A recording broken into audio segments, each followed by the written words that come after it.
Before the next episode of X Job Downloaded starts, I have a big favour to ask. If you've enjoyed any of our episodes so far, please can you click on the follow button on your platform. I'm on Apple, Spotify, Google, Amazon and YouTube. It costs nothing to follow, but makes a real difference to me as a podcast producer. Thank you.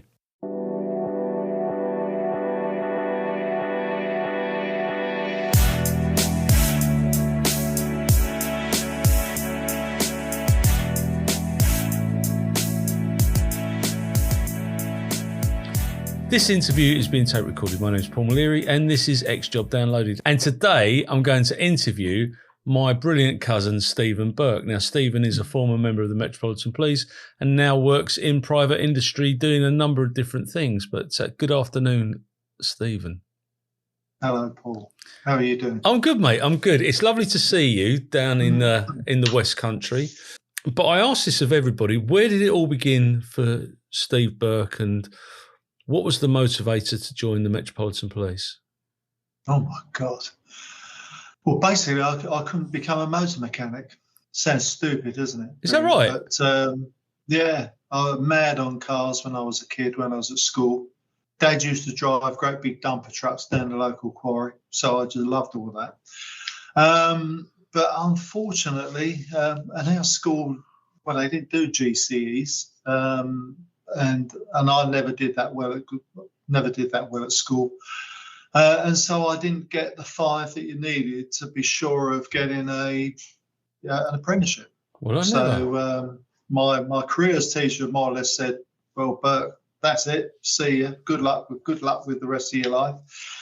That was a bit harsh, but he wasn't quite like that. But of course, I had to go away and have a rethink. What am I going to do?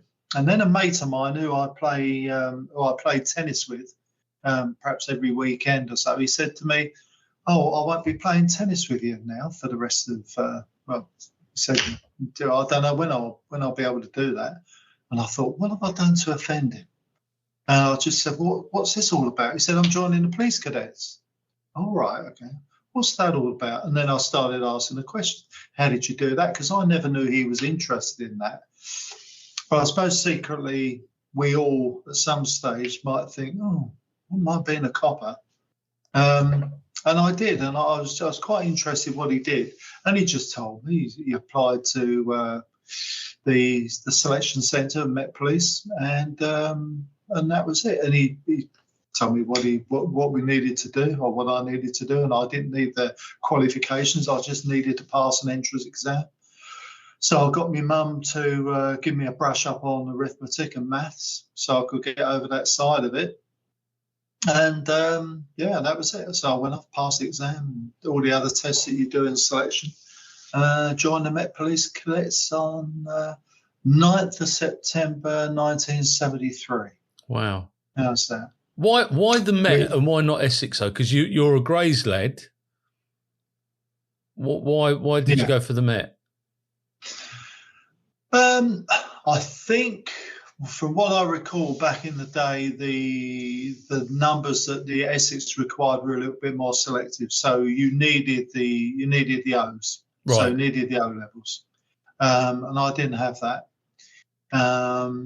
And the Met just seemed to need more. And of course, this was cadets now. This wasn't recruits. Yes. So the Met Police Cadet Corps was pretty massive, and really, I suppose, pioneering. Led the way back in the day, because it was the brainchild of Andrew Croft, who was a colonel who was an Arctic explorer amongst other things, and an officer during World War II, and he brought that kind of training to the police service, and whereas I wasn't fully appreciative of it at the time, it's when I landed there at Hendon and we actually started, getting the inputs or the lessons and that, then I thought, all right, this is not a bad place to be, really. So that was it in a nutshell. It was just really about qualifications and where could I go? Where was it more likely I could end up? So, I went for the Met. And it was a full residential course, or fully residential, wasn't it? So yeah, two and a half years. 2.5 years. And how many people joined the cadets when you joined in Wow. 73? Well, crikey, I can't remember. Could be 50 to 100. I mean, probably about 50. Right. So they used to have, from what I recall, 3 intakes a year. So I went in September. Yes, it would be 3 intakes a year. So mine was my intake was A373, and then I'd have 2 that preceding that. So yeah. And what did your mum and dad think? I mean, bear in mind, the Irish background and whatever. What did mum and dad think about you joining the police service? Oh, proud as punch. Yeah, of course. Yeah. I mean, originally, I'd when I had that dilemma at school with the careers, I thought to myself, I'll go and join the army. In fact, I didn't mind that. Drive big trucks at 16. That was my narrow-minded view of it then. And of course, as soon as I put that to my mother, I think I'll join the army, Mum. She cried. Yeah. Yeah, she cries. Yeah. Oh, you're going to go to war? I thought, right, okay. So I'd already kind of set my sights on the police cadets, and they was proud as punch. So off I went. It took them a while to get used to me not being there. Yeah, because I think that intervening period between leaving school, perhaps about April time, and joining in September, I stayed home and cooked all the meals, cooked the dinner, tidied up, did a bit of housework. Yeah, so they kind of had their lackey had gone, I suppose, but yeah, the interesting times. And what sort of things would you have done in the cadets? I mean, we're talking about a time where there was no internet. It was everything would have been classroom based or out of bounds and stuff like that. What sort of stuff would you get involved in? Well, on the academic side, I've got a couple of O levels that I wouldn't have got at school. So there was an academic element to that. So if you were like me and you didn't have any qualifications, then you'd look to attain some sort of GCE qualifications. But if you already had some of that, they teach up to A level standard. So some of the guys, and it was guys at that stage, the females they didn't come into the cadet corps until I'd left, so about 77, 78, something like that. But yeah, and then there'll be internal examinations as well. So there'll be an academic, and it was all kind of it was Kilburn Polytechnic. That was the academia that kind of run that side of it for the police. So yeah, so we had that, and then the boast was at the time that we would as individual or as recruits, we'd get about 12%. 12% of the time was spent learning police theory. Yeah, so it would be the history of police and so forth. They were very careful not to kind of give us too much, so that we kind of overstretched ourselves when we were in City Street, because we weren't coppers really. So there was that. The rest of it was kind of leadership, outward bound, sports training, that kind of thing. So a lot of PT training. We'd expeditions in Snowdonia, that kind of thing, rock climbing, abseiling, all those types of things, which I actually loved. Yeah, I mean, I was quite an introverted kid, if you like, and I kind of embraced that structure, that regimented way about it. We had an ex-RSM as a drill instructor, so we'd be doing that in the mornings as well. There'd be drill instruction as part of your schedule, and I didn't mind it. I quite enjoyed it. Whereas some of the other kids, you could see they were all struggling a little bit, with that kind of discipline. I just kind of soaked it all up. So, yeah. Did you get sent to Borough whilst you were there? Did you go and work alongside the regular cops? Yeah, but you did that. There's 2 phases to to the cadet corps. So phase one was the Hendon based structure, and then after I did 2 years at Hendon. Then they pushed you out to, there were 4 training centres, one each corner of London, if you like. Yeah. So you could either go to Kingsbury, which is northwest, Wanstead, which I went to, which was northeast, and then you had Sunbury southwest, and where is it? Norwood, which is southeast. Right. They kind of specialised in certain sports. So if you had an aptitude, say to football, then you'd probably go to Sunbury, and if it was tennis, it would be Norwood, and if it was, what was I into? I was into sort of weight training and that kind of stuff, and then I went to Wanstead, but it was kind of loosely based around that. Right. So from there, from those areas, you then get pushed out and you do public service. So I used to go and work for who would it be? Tower Hamlets Council. We used to go and work there doing the Meals on Wheels. So you do that. So you go out with the staff that did that. Police wise, I was based at or I was posted to Dagenham. Were you? In Essex? Yeah. So I'd go out there, and whenever the cadet turned up with the regulars, it was always a load of head scratching. What on earth are we going to do with this bloke? So because I could be seen as a bit of a millstone around their necks, really. Yeah. But I got involved with them. You know, I was pretty good at running after people and catching them. Was that opposite Main Baker's? You had the chemical place opposite. Yeah. Yeah, just down from Dagenham East. Dagenham East, yeah. So so I kind of that really, when you're doing those kind of attachments, that really fuels your fire to want to get out and actually be amongst it. So it was quite a well structured course, I think, the cadets. Because I was the boy in all of my intakes, because my birthday was in August. I was always the youngest in the class. Yeah. So I suppose I spent the maximum amount of time anybody could in the cadet corps. So, but at 18 and a half, because it had just been reduced, I went into the training school, still at Hendon, but back to basics really. Into Hendon in February '76. I went there. So I had a good run with the cadet corps. Yeah.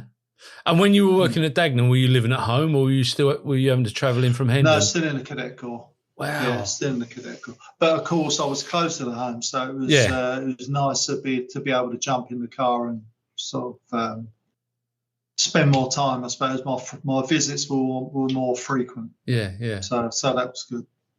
So you go and do your basic training at Hendon, and how did you find that? Bear in mind you've done your cadet bit and you've lived within the institution for the preceding 3 years. How did you find going back and doing the legislative stuff? A bit tough, yeah, because my schooling, if you like, wasn't. I suppose the reason my schooling wasn't so good, I suppose from the whole of primary school, I suppose I was in and out of hospital with ear, nose, and throat type. That must issues. be a family thing. Yeah, was it? Yeah, I had my tonsils out when I was 4. I had mine out twice. Did you? They didn't do it. They didn't do it right the first time, but then that would be typical, wouldn't it? But yeah, so I lost quite a bit of time at school. Plus, the fact, was I interested in it? Probably not, if I'm honest. And I wasn't. I was interested in certain things. I could draw you a lovely picture. So I still to this day say that cutting out and colouring it all takes place on Friday afternoons. So so I quite enjoy that side of it. So yeah, going back to your question, training school was a bit tough. I never got back squadded. I always passed exams every week because that's the way they used to do it. I don't know if it was the same in Essex. Yeah. We went to Ashford. 16-week course, I think, wasn't it? Yeah, I did okay. So yeah, I got through it. Wouldn't say I was an A student. I wasn't going to go to Brams Hill as it was in those days or anything like that. But I did what I needed to do to get by, and yeah, it was okay. Still enjoyed it because see, I was a bit institutionalised, wasn't I? Because I was used to staying away from home. A lot of because in the training school classes, there were only 2 of us that were ex-cadets. Right. The rest were all from Civvy Street. So our class captain was an ex-military, was ex-army, but you had people from, teachers, journalists, kind of a right mishmash of people. But there was an upper age limit then, which there isn't now, and there was a height level as well that you had to attain before you could even be considered. So, that's right, yeah, isn't there? Yeah, well, I didn't have any problem with. No, the height, you didn't, mate. I think I had the Burke wash kind of stood in the baby bio. I think you have, mate. Where was your first posting after Hendon? Where did you go to? East Ham. Wow. Yeah, East Ham. So which is just along the road, Barking Road from Upton Park. Yeah, right next to the town hall. Mm. Or on the other corner of the town hall. Yeah. My mum's granddad worked. There used to be a public mortuary just down the road from. That's right. Yeah. He worked in there as a mortician. Yeah, just next to the Hammers pub. Yeah. That was there. Yeah, the old public mortuary. Yeah, so my great grandfather worked there, but so I know it's an area that I know really well. But so you're at East Ham. I mean, and East Ham then completely different to the way it is now. The demographics have changed a lot in 50 years because that's what is it 50 years? Not quite 50 years, is it? But getting on that way. He's getting on that way. But the demographics, and you still had the hangover from, you still had people there that had been there during the Second World War because the Second World War had only finished 30 years beforehand. Yeah. I mean, it's bizarre, isn't it? But you would have had that, and that you had the East End lifestyle there. What was it like to work in? Because there was organised crime groups. You still had the hangover from the craze and all that lot. What was it like? Yeah, well, there were still those families operating in Newark. Canning Town's a notorious place for, that was really a den of mischievousness, shall we say, and lawlessness. But it kind of did stretch across the borough. But of course, there were higher concentrated crime areas than others. So all the nice residential bits, that's where they used to come and burgle. And then just take everything back to Canning Town. Yeah, that's a bit harsh, I know. But no, but fair. It's kind of like that. Yeah. Yeah. So when we were, when you're on night shift, you'd always be mooching around the nicer residential areas to hopefully find burglars. Yeah. Because it was quite rife, and burglary was easy, wasn't it, in those days? Oh, it was. Because nobody had alarms. The lock-in of properties wasn't that sophisticated, and people didn't have that attention which you get these days. That attention or that knowledge or awareness of what's going on in your area. No, absolutely. Yeah. I mean, it was a different world then to what it is now. And Canning Town has still got some, criminally active gangs out that way, because you were near the docks, so you had all the stuff that came out of the docks, which was still probably just coming to the end of their service, weren't they? In that sort of time. There was still dock activity. The PLA police was still operating in that area, and we used to rub shoulders with them, when there were crimes, and just really to be neighbourly and say, hello, we're around, and because we were there, response, if you like. Oh yeah, we were right on their doorstep, so it was it was a good. Good, kind of collaborative, what they call it, collaborative working, if you like. Yeah. So that was quite good. Yeah, and it was interesting when you used to see the old dock bridges open up and the ships used to go through. And then, as if, I suppose within a few years when it was all declining, you kind of missed it, and it's quite sad to see everywhere, everywhere derelict. And, gradually, as we know, everything's been kind of reshaped, and we've got an airport there now. We've got Excel. Yeah, absolutely. Conference centre. The town hall, if you like, has moved. Building 1000, I think it is now, down on the docks as well. So it's all kind of been regenerated. I don't know if you watch many films, but the film The Long Good Friday, which is Helen Mirren and Bob Hoskins, that was sort of 1979, and there was a lot of it was filmed in that area, and the buildings were derelict, and it was all coming to.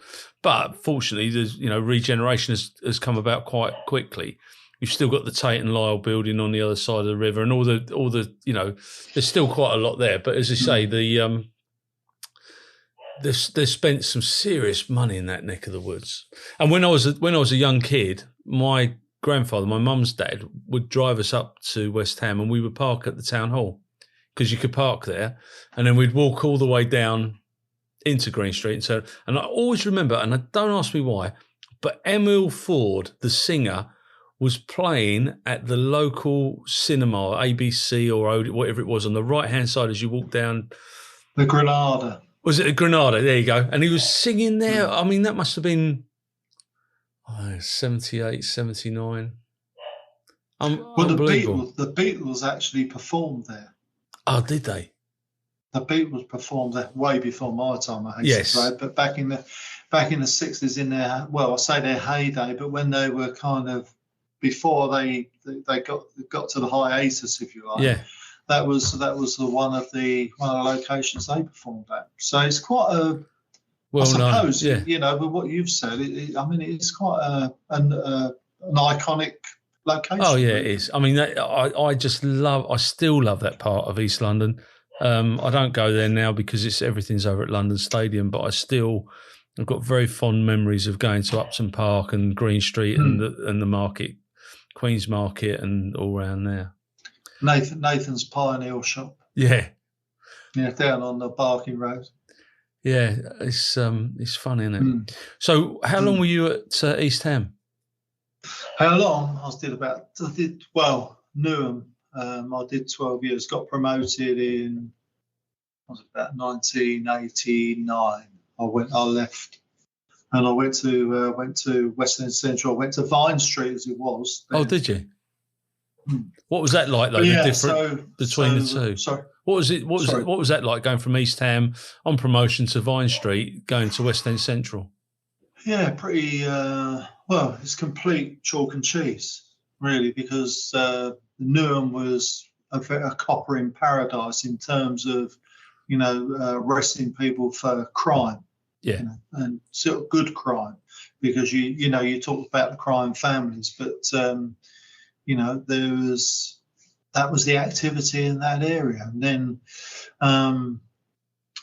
when you get promoted, or when you get notification of your promotion, that you do get given an option as to where you want to, if they can fit you to where you want to be posted.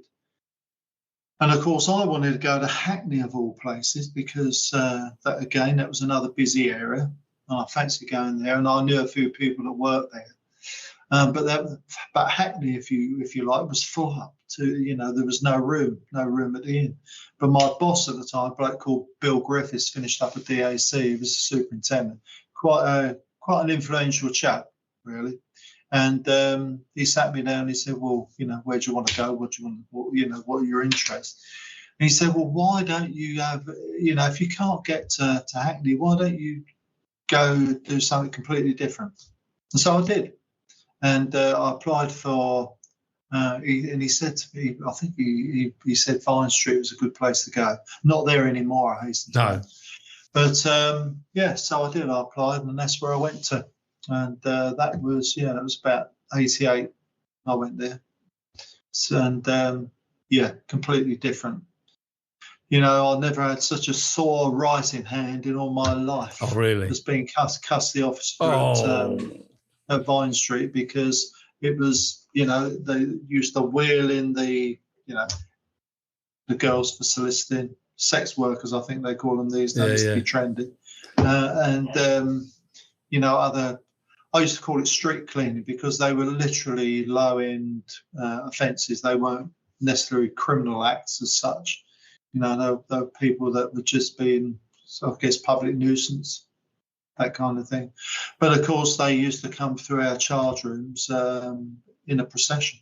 I don't know how many of those types of offences get investigated now, but it's quality of life and support, isn't it? Because actually, we used to call them Toms, didn't we? But if the sex workers, prostitutes, Toms were allowed to proliferate, then it had a massive impact on the local community. But equally, in those days, they didn't get the support that they probably needed because you've got the human trafficking and all that sort of stuff that was. But I wonder if that type of policing still takes place. I suppose the cynics amongst us would say, well, where are the police officers? How are they deployed now? Yeah. I'm sure there are, people still walk the beat as you and I would know it. Police officers still walk the beat because, in those areas in the West End, you can't get about too easily otherwise. So quite often it's quicker to walk than to jump in a car and go on a hurry up in some areas. So I'm sure it still goes on. To what volume they're arresting people these days, and the custody suites. You haven't got a custody suite just around the corner anymore. No. So I think I think the nearest. Well, can't even think where the nearest custody suite might be to West End now. Whether I think West End Central's closed as well. Yeah. So they probably have to go somewhere like Belgravia or even further afield. So quite often, it's a shame because people might get prosecuted by fixed penalty notice. Who knows? Sex workers have gone to an online status, so everything's arranged through that allegedly. But yeah, the world of policing has changed. How long were you a custody sergeant for? Probably about a year, I reckon. But in those days, it wasn't. I think if you're in modern police and if you're a custody officer, you're a custody officer. Yes. There isn't that much. There's not much diversity now. No. But when in my day, we did a bit of everything. So you could be a section sergeant. I even drove the area car a few times. Yeah. Because we were down on drivers. So it would, you do patrol, or you do custody, or even a controller. In the control room, the comms, as it was. So I did a variety of things. But at Vine Street, I guess I was there about 1991. I went to Clubs and Vice. Oh, did you? Yeah. Oh, that's interesting. Yeah, and that was interesting. I was Clubs and Vice. I mean, it was a specialism. It's a specialist post, really, for, I guess my role there, it was only on attachment because I'm very careful to, as the attachment, how long you're exposed to, that kind of work. So I did about a year, I think it was 6 months or a year, and working on what they call juvenile protection unit, which was sort of dealing with, kids that have perhaps run away, missing persons, that kind of thing. Yep. Kids that kind of get drawn because so many used to travel to London to seek their pot of gold, if you like, and end up in the vice trade. And we're pretty much looking at there would be the street offences, which would be one half of the unit I was on that dealt with the prostitution, females. My side of it was importuning, that kind of real dingy side of sort of street life, if you like. But then, in the more specialist areas of Clubs and Vice, they were actually starting to deal with the human trafficking issue. So even back in the early 90s, and they were getting involved in that then. And of course, as we know now, it's quite a big business. Oh yeah, it's absolutely, it's huge. So it's quite an insight. I wouldn't say I enjoy it. It's enjoyable to be there to work on teams and with some good people. It was great. My work, not really my cup of tea. Obscene publications, that kind of thing, which was just the legislation dealing with that was so weak. Oh, that you kind of felt that you were where it's just crazy. It's like sweeping water down a drain, really. There's no you didn't really get a great deal of kudos from that kind of work. No. Not that's what we went there to do, but sometimes you need to feel as though you've achieved something. It's got to be fulfilling. And we did, yeah. And we didn't quite often think that, no. Because, and again, you were battling the legal profession, and we were trying to find new ways to prosecute offenders, which as you know, can be quite a challenge when you're looking at the legislation you have to work with. Oh yeah, absolutely. So, it can be quite tiresome, can't it? Yeah. Was that at Vine Street as well? That was that was over at Bow. Was it Bow Street? Right, Bow Street. It was started Bow Street, and then Charing. Then they got me. West End Central. Right. That's where it went. Yeah, West End Central. We were there, so literally just up the road. Right. I guess. Because Bow Street's a swanky hotel now. Isn't it just? Yeah. Yeah, it's lovely. Yeah. There was a sad day when they closed it, but we move on, don't we? I suppose. Absolutely. So you were in, you're in central London, and the RA are still very, very active in London at that time. Terrorism had a different face to it to the one that we've got 30 years on. How did that impact on you and your policing and the policing style of the Met at that time? Well, you're aware of it, and we're out there, and you're looking for suspect packages. We're starting to get more used to evacuations and cordons, and it's quite obvious that the Met had its own expo, so it had its own sort of bomb disposal group. So it was always you're aware of that situation because of you regularly used to see the expo bombing around. Pardon the pun. Yeah. We were aware of that, and you just sort of policed it accordingly. But it wasn't. I don't think it was the threat that we experience today. There's a different kind of. It's really hard to describe, but I think that threat back in those days, those people wanted to go home at night. Yeah. We didn't have that threat where people were prepared to take their own lives to achieve their ends, if you like. And I think it's more sophisticated today. I mean, the provisional RA, they'd set a device, they'd make a phone call, and hopefully that it would mitigate the damage and people would get out. It didn't always work like that, as we know from the Harrods bombing, etc. But which we're coming up to the anniversary of. But now I think it's more sophisticated. The risk, the threat, the insider threat as well. But I still think the reason I ask that is because I think we were quite blasé to it in a lot of ways. I mean, in '89, Andy Mudd was blown up in Colchester, which was obviously a town close to me, where he lost both his legs, and we just lived with it. It's probably the same now. Maybe the coppers are more tuned into it. I don't know. I mean, we did have. Obviously, we had the Iranian embassy siege about 81, and something like that. And then and so the threat was there, but it wasn't. It didn't really seem to be structured in. There wasn't a constant to it. No. You were aware that it was always a possibility.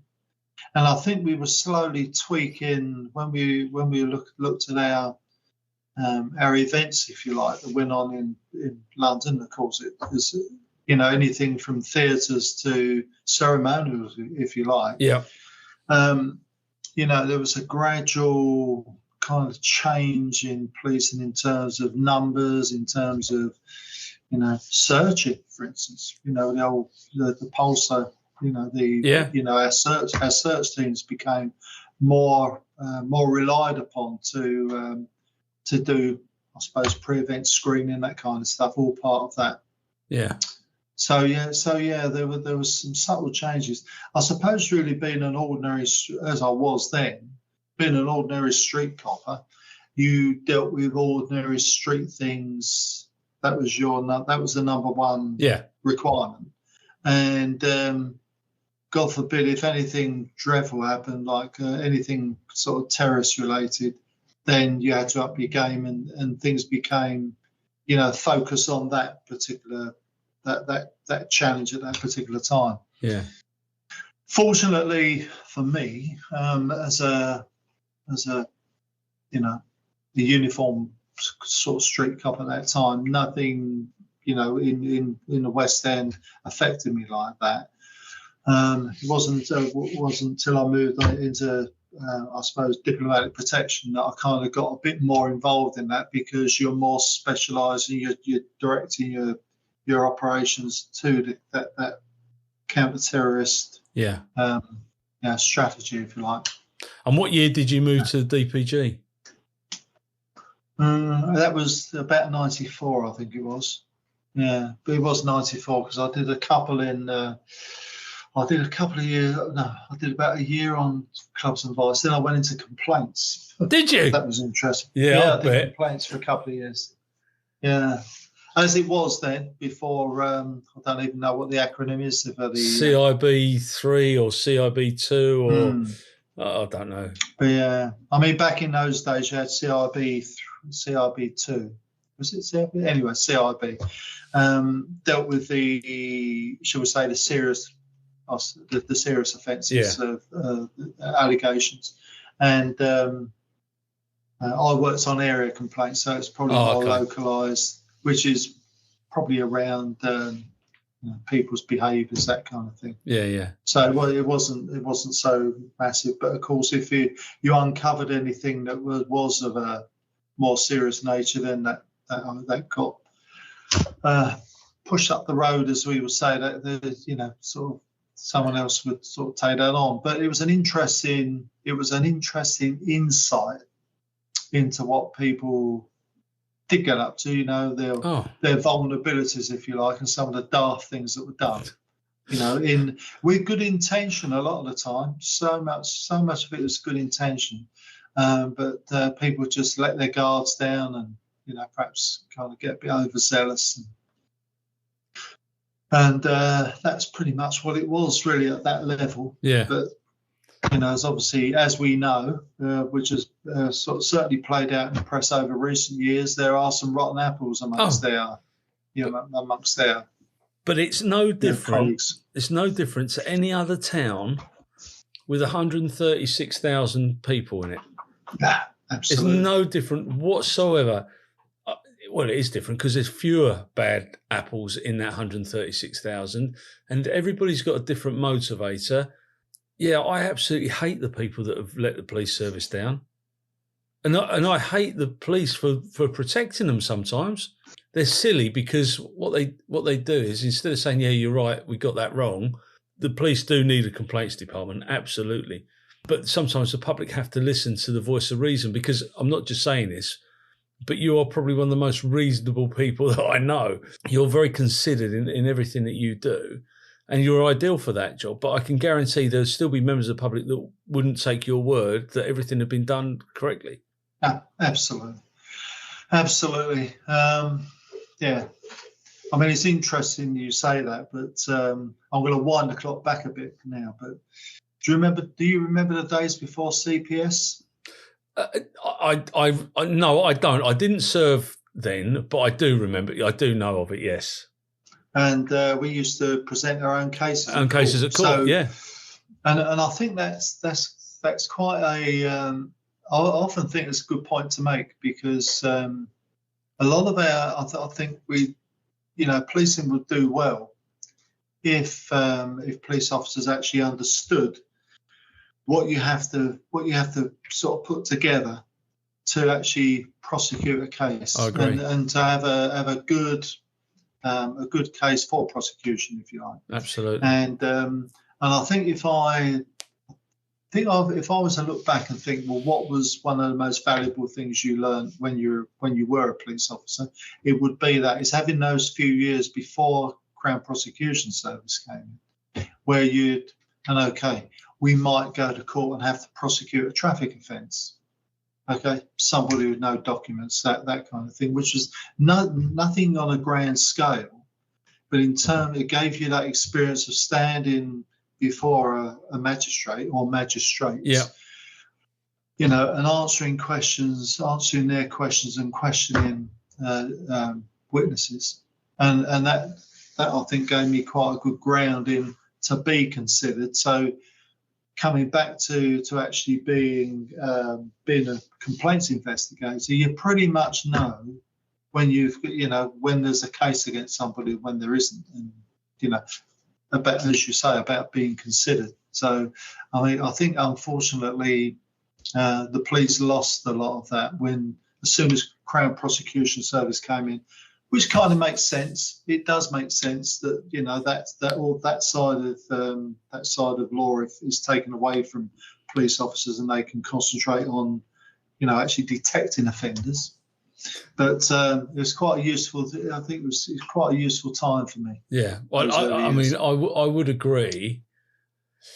If I watch with amazement when I see some of these YouTube and social media is the death knell of policing, because when they've got a camera in their face, I would hate it. I would absolutely hate it. I would probably kick that camera from here to next Christmas across the road. And I'm amazed. I admire the restraint of these young coppers. I really do. But when you are there being filmed and someone says to you, we can't do that. Well, if you can do it, you should know what the legislation is that gives you the power to do it, whether it's the Public Order Act or whatever it may be. And we are talking public order most of the time on these types of things. But I just don't think that whether they're taught legislation or whether it's almost, I've watched one the other day and this young couple might as well said, well, because I said so. Now, I get that back in our day, because actually it was, well, I said you're going to do it, you're going to do it. But then nobody had a camera in my face. And I do feel for them. I think it's a tough it's a tough job. It is a tough job. And I think probably their conditions of service are completely different to what ours were. You can't. I couldn't imagine it, mate. I couldn't imagine it. But so when you go from complaints and discipline to, did you then go on to the DPG?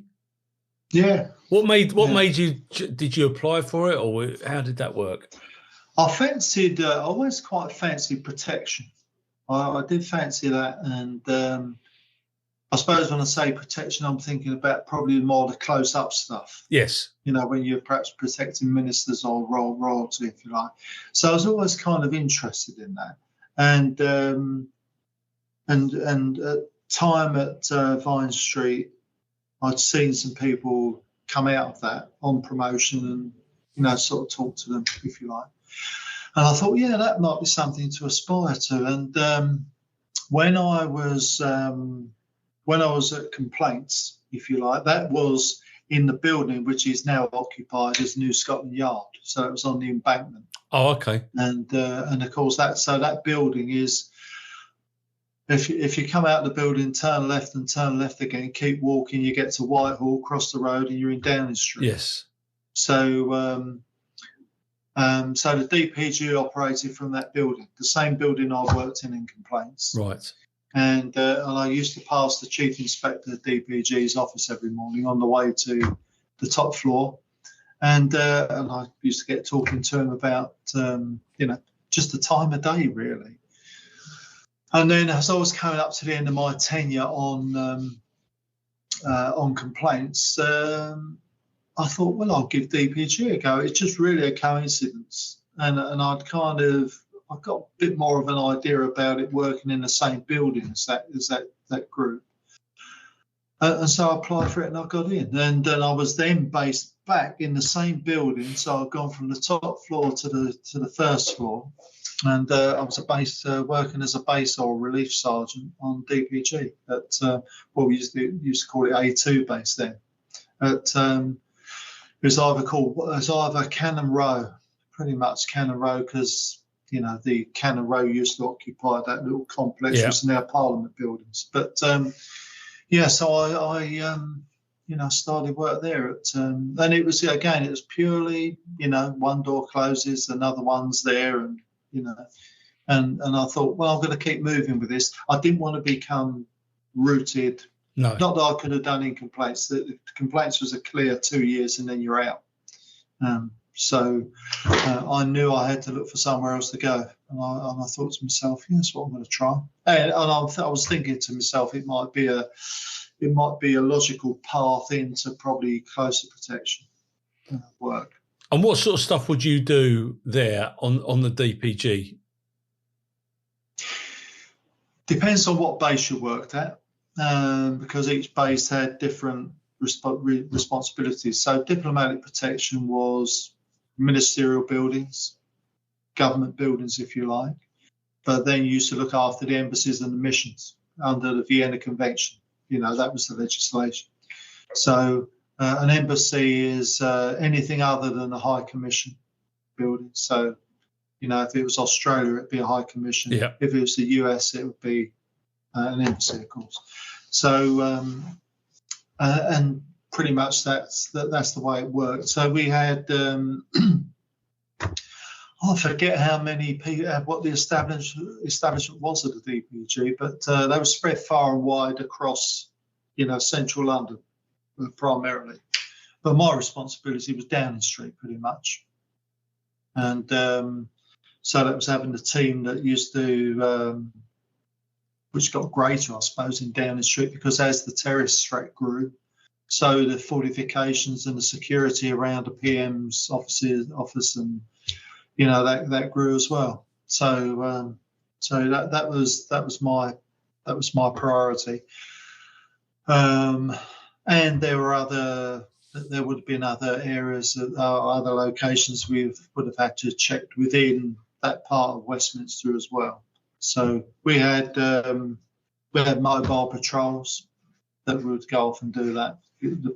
Probably, I suppose at the time, did we have somewhere? It depends where the ministers lived. So if the ministers lived within a reasonable reach of my base, then we would send officers to that location. Right. And it kind of changed as governments came and went and reshuffles and so on and so forth. So each time there's a change in government, there would be a new set of recce's had to be done to look after the ministers, the Prime Minister, Foreign Secretary, Home Secretary, if you like, and probably some of the other ministers might be defence. And as those demands came in, so we fulfilled it, and we technically provide the in conjunction with some other agencies, we provide the physical security as well as a stand-up visible deterrent, that type of thing. So in those days, all DPG would be armed. It's a bit different these days with threat assessments and do you need to have armed cops or can you be unarmed, that kind of thing. So it's different considerations in 2023, I think. And do they still use red vehicles, DPG? Were they your? Yeah. I think ARVs now. I mean, when I started, we didn't have ARVs, armed response vehicles. The BMWs. Yeah. And I'll just say that for the purpose of anybody else that's listening in. But back in those days, we didn't have ARVs. We had We did have a larger response unit, but that really covered the whole of the area, because I suppose today the threat's different, isn't it? If you think about the London Bridge incident, and, and of course the dreadful incident at House of Parliament. So there's different requirements now. But back in those days, we had we used to have area cars, what we called area cars. So sort of 2 officers in a vehicle as a response vehicle, and as well as responding to sort of alarms at buildings, at diplomatic and ministerial buildings. They would also be part of the response, the general policing response to central London. So, those vehicles would quite often go to or be involved in sort of incidents that general policing, that the Westminster police officers were involved with. Right. So pretty much that. My role as a sergeant would be to supervise all of that. And there would be 2 of us on a team back in those days. So invariably, I'd be marching across the Downing Street every now and again and sort of checking the perimeter, making sure the boys and girls were doing what they should be doing, the usual stuff. And being around for, if there were significant visitors to Downing Street, sort of visit overseas prime ministers and presidents and that kind of stuff, I'd be around for that. Interesting. Mm. And then, you saw them all, though, didn't you? I mean, over the time, from Tony Blair to... You'd gone by the time Boris came in, but everything in between. Yeah, I started off with Major. Major was... wow. He was the first PM. So then Blair took over from him. And Blair had 10 years there, didn't he? Of course he did, I yeah. think. Used to see his father, Tony Booth, used to go down there, didn't he, quite a lot? Oh, yeah, didn't he just? Yeah. Till Death Us Do Part. Yeah. I remember going down there. Yeah, that's right. I remember going down there on a Sunday. It was the 31st of July. And we'd been up Big Ben and done it was on a Sunday. And I think you sorted it. And we went down to Downing Street. And he came out. Tony Booth came out. And he went straight over the road to the Red Line. Yeah, I heard he liked to drink. Yeah, I believe so. Mm. Did you enjoy it down there, though? I mean, was it a political post, or was it a nice post to be involved in? Oh, Downing Street. Yeah, I liked it. I mean, it was a seat of government. Well, I say seat of government. It's a bit like it's a very sort of condensed and squeezed down White House, isn't it? I suppose. Yeah. That it's where the head of government lived. Yeah. If you like. And I liked it. It was for a while. Yeah, it was okay. I certainly challenging at times, I suppose. If you had demonstrations going on and you kind of you've got that dynamic to deal with, because quite often firearms, and because it was an armed posting, if you like, firearms and demonstrators don't really go together too well. So there's always a bit of a challenge around that. But yeah, I enjoyed it. It's good to feel part of that, because the press were always in and out. Different personalities in and out, football teams in and out, rugby teams in and out. People significant of the day always pop along to see the PM. And Blair was a charismatic PM, wasn't he? Yeah. Blair. So he was very new wave, and people wanted to be around him, and he was, and of course one of his first challenges was dealing with the death of Princess Diana. Of course, yeah. Diana, Prince, wasn't it? And of course he really had to step up straight away and deal with that, which I think a lot of people sort of gave him credit for. Yeah, absolutely. But just goes to show why I would never fancy being PM, I suppose. But what a job. Oh, yeah, absolutely. And he did. He faced a lot of criticism over the stuff, the Iraq and all that sort of stuff. Yeah. Were you on duty when the bombings? Were you still in the Met when the bombings 7/7 took place? 7/7. That all happened around about the same time as a G8 conference up in Scotland. Oh, right. So I'd gone to Scotland with 70. I took 75, what we call RPOs, residential protection officers, to deal with that. Right. So we were mutual aid to Scotland. Right. For that event, and then 7/7 kicked off, and I flew back early to back to because by that time I'd become the operations sergeant at DPG. So my team would have been involved in resource management, because suddenly the threat's gone up and we need more people doing different things. We need to be quite dynamic about how we're going to do that. And of course, you don't really know until the dust settles, and you actually then start thinking about what the consequences were or are, what they could be, and prevailing threats after that. So I came back. So that's I came back from Scotland straight to that challenge, which was again, what can I say? It was interesting. It was kind of eye-opening, if you like. Yeah, a nightmare. Yeah. It changed the way that we police terrorism. And absolutely. And out of everything, there's something good comes, and the way that they deal with terrorist incidents has evolved and what have you. When you went up to the G8, did you fly all the RPOs up there? Because a lot of people went up on Hercules and things like that, didn't they? I don't know about your lot, but the DPG don't go anywhere like that. No, DPG. We occupied a funny grey area space in the whole world of protection, I suppose, because the QDOS departments, which would have been, let's call it special branch, all right, now A squad. Yeah. And I think it's called RASP now, isn't it? It is called RASP, yeah. So you had the close-up protectors in A squad, and then you had the close-up protectors in royalty protection. And the DPG kind of, we supported A squad when they wanted to go home to bed at night.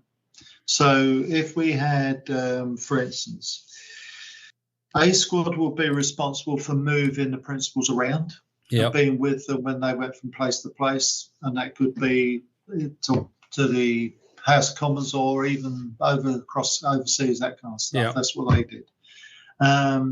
If we had and then we provide protection to their actual residences.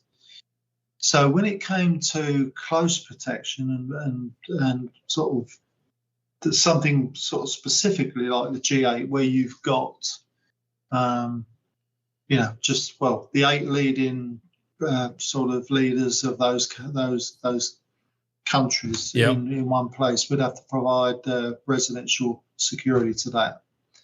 So that's what we did there. So we went up. When the whole G8 plan was being put together, coordinated by Strathclyde, I think it was. I might get it. It wasn't Police Scotland in those days. No. So it would have been Strathclyde. And there was, I think, relations were tense between the protection agencies, between the Met protection agencies, because the Met are charged with the protection of ministers throughout the country, throughout the UK, as indeed royalty, and that includes royalty as well as ministerial. Yeah. So when they were negotiating, or when they were talking about the protection requirements, what they left off the list was who's going to look after these people at night or during the day, who's going to hold the ground in and around the hotel when the principals are all off having their meetings. And so we didn't belong, although we supported, we didn't belong to any agency. So neither of those agencies took responsibility for the DPG. Right. So we had to work it out for ourselves, and that included a bit of negotiation. I had to go and talk to my chief superintendent at that stage and say, look, here, boss, I'll probably need a senior officer on this job. And which he was, I think, surprised him a little bit. I mean, he was very, very good, but he surprised him a little bit because we just got on with it. And because domestically, relations were really tight, and, you know, we kind of give and take a little bit, and we had good sort of SOPs, really. No one had ever thought about, well, this is going to be a bit different in Scotland. So, no, we went up. So, long and the short of it is, we went up by bus. Some of us went by car. We went by bus. I had to say to my boss, look, I need a. I was the ranking officer at sergeant, because, you know, in terms of the skill set, there were a few inspectors that would have been firearms trained, but not necessarily in the position where they could go to Scotland. So it was me and 5-6 of my sort of peers, if you like, that would manage the team. But of course, if it all went a little bit belly up and we needed to be represented around the ACPO table, so we needed a senior officer. So there's a very lovely fellow called Steve Woodbridge, who was our chief inspector, came with us as well. So really grateful to him. But yeah, so that was quite interesting. We all went up. They all went up by bus or car, but and we stayed in various locations: Strathclyde, University. As you do when you go on mutual aid, you kind of you find all these different locations to go and hang your hat, so to speak. How did you make the transition? You've been street cop for all this time, and then you go on to DPG and you've got to carry a Glock. How did you find that transition? Because you became a firearms officer, didn't you, when you moved across? Yeah. Well, originally, I mean, you kind of learn on what they call a Model 10, so a revolver. So they weren't going to trust me with one of these lovely new Carlos Fandango sort of pistols. So you do the firearms course. It's getting used to.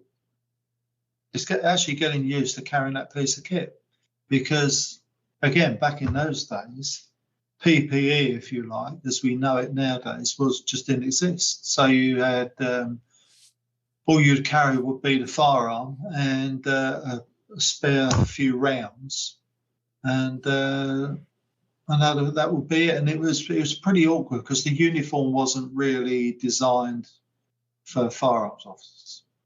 So I found that a little bit strange to begin with. But yeah, I kind of got into it. You say got into it. Yeah, it's like it's a new routine. Yeah, it's a new routine where you have to go and as well as sort of sign on for duty, you have to get your firearm as well. And gradually you do get used to carrying it. The great dilemma is, of course, what would you do if? Yeah. So it's great to be able to swan around looking, quite different. But it's another thing is what are you going to do if it all goes horribly wrong? So that was the thing that always stuck in my mind. What was because bearing in mind we were a high profile location, was it down the street originally? Yeah, and any number of things could go on there. There are always people who back in those days want to pull pranks and stunts and call it what you will, and if people come from all over the world to do something stupid outside Downing Street to get attention, so what are you going to do if? So that was I suppose that was in terms of getting used to it. That's what I had to think about. But yeah, it becomes part of your routine, I suppose. And what was it like when you saw, you had presidents and all that? Who was the one that you went, wow, I've just seen, it wouldn't be Kennedy because he was dead, but like that Kennedy moment. Who was the most high profile that you would have seen either in Downing Street or within your duties? Well, it would always be, I'm bound to say, the US president. So it was always G.W. Bush, I suppose. He came a couple of times. I mean, I've been around when Bill Clinton arrived, when he came, and I think but mainly GW. But it's just the entourage, really. It's just the enormity of the American effort when it comes to looking after the US president. So, everything you hear about the beast, these huge, great limos that he's got is true. Yeah, yeah. The constant is always shall we say, pretty strong negotiations to kind of cut the convoys down in terms of the number of vehicles that you'd expect to be part of the presidential convoy. But yeah, I guess so, because they literally used to come and fill up Downing Street, and the travelling staff with the president was huge. The number of people they bring with them, Secret Service agents, both uniform and plain clothes. So it was all that would be a challenge, and just getting used to that. So but I guess he would be the G.W. Bush, the president. He would be I suppose the highest profile. Yeah. But then of course the many other presidents used to come and go from Downing Street, and probably you'd never know who they were. It'd just be another Jaguar or another BMW going into Downing Street.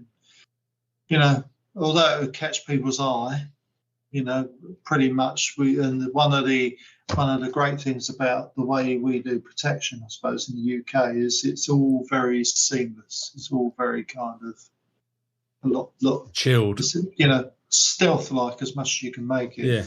And that's what we're, pretty good at in the UK. When you conclude your service on the DPG, you go into private industry. Yeah. What do you fill your time with now that you've gone? Well, I went into, interestingly, again, winding the clock back, interestingly, when I left the job, I went to work for Newham College of Further Education for a couple of years, who just happened to be the next door neighbours to my first police station. Oh, yes. So it could have been a bit of a volatile place every now and again, because, when you could be in the front office at East Ham Police Station when the phone call comes in from the college next door. Can you send some coppers quick? We've got a disturbance. So a number of times we used to run next door to put out any melee that was going on in Newham College. The last place I thought I'd ever be or work would be Newham College Further Education. So I went there as a facilities manager, or head of facilities was my title. And I worked there for a couple of years, which was really, really enlightening. I've got to say, really enlightening. Basically working with a different organisation and realising that it's very businesslike as well. So it's not just that education machine, but and being in a position where I used to run the security in that. Right. In that establishment, there was always responsible for giving us extra things to do when I was stationed at East Ham. But yeah, that was an interesting couple of years, and from that, I went into private security, just doing a bit of this and a bit of that, driving, a bit of close protection work on a not so intense scale that we would have had in the police, but just sort of working for basically, being a bit of a concierge and getting people from place to place without getting lost, that kind of thing. Happy days. So I did that. Bit of event security. I work on corporate events with another group of ex cops, and it's very nice because we get to travel overseas, and do some work. Lovely. Do some work overseas, but I've just come back from a week in the Alps, so I've just been over working with a ski company to basically coach their young people how not to slide around on ice, snow and ice, when they're ferrying their passengers to the slopes, that kind of thing. So Wow. it's a very nice thing to do. Quite challenging in some instances because a lot of them haven't driven anything bigger than a VW Polo or something like that. So they're now going to be charged with driving these people around the Alps in bigger vehicles. So just done that, and I work with another friend down here based in Cornwall. He's ex-police as well, and he runs his own tour company, bespoke tour company. So I help him out with that now and again. So we get to take some people on guided tours around Cornwall. I need to get him on here, actually. And what does the future look like for Stephen Burke?